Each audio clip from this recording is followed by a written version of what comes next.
زبور 25۔ اے خداوند، میں اپنی جان تیری طرف اٹھاتا ہوں۔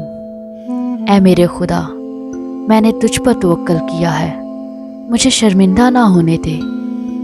میرے دشمن مجھ پر شادیانہ نہ بجائیں، بلکہ جو تیرے منتظر ہیں ان میں سے کوئی شرمندہ نہ ہوگا، پر جو ناحق بے وفائی کرتے ہیں وہی شرمندہ ہوں گے۔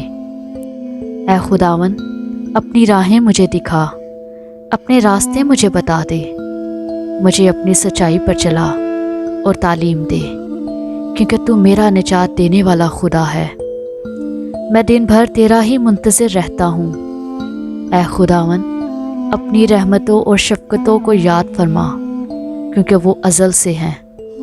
میری جوانی کی خطاؤں اور میرے گناہوں کو یاد نہ کر۔ اے خداوند، اپنی نیکی کی خاطر اپنی شفقت کے مطابق مجھے یاد فرما۔ خداوند نیک اور راست ہے، اس لیے وہ گناہ گاروں کو راہ حق کی تعلیم دے گا۔ وہ حلیموں کو انصاف کی ہدایت کرے گا، ہاں، وہ حلیموں کو اپنی راہ بتائے گا۔ جو خداوند کے عہد اور اس کی شہادتوں کو مانتے ہیں، ان کے لیے اس کی سب راہیں شفقت اور سچائی ہیں۔ اے خداوند، اپنے نام کی خاطر میری بدکاری معاف کر دے، کیونکہ وہ بڑی ہے۔ وہ کون ہے جو خداوند سے ڈرتا ہے؟ خداوند اس کو اسی راہ کی تعلیم دے گا جو اسے پسند ہے۔ اس کی جان راحت میں رہے گی اور اس کی نسل زمین کی وارث ہوگی۔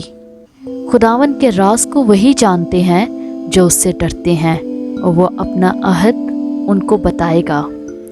میری آنکھیں ہمیشہ خداوند کی طرف لگی رہتی ہیں، کیونکہ وہی میرا پاؤں دام سے چھڑائے گا۔ میری طرف متوجہ ہو اور مجھ پر رحم کر، کیونکہ میں بے کس و مصیبت زدہ ہوں۔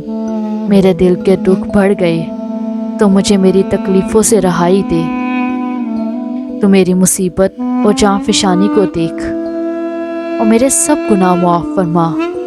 میرے دشمنوں کو دیکھ، کیونکہ وہ بہت ہیں اور ان کو مجھ سے سخت عداوت ہے۔ میری جان کی حفاظت کر اور مجھے چھڑا، مجھے شرمندہ نہ ہونے دے، کیونکہ میرا توکل تجھ ہی پر ہے۔ دیانتداری اور راست بازی مجھے سلامت رکھے، کیونکہ مجھے تیری ہی آس ہے۔ اے خداوند، اسرائیل کو اس کے سب دکھوں سے چھڑا لے۔ آمین۔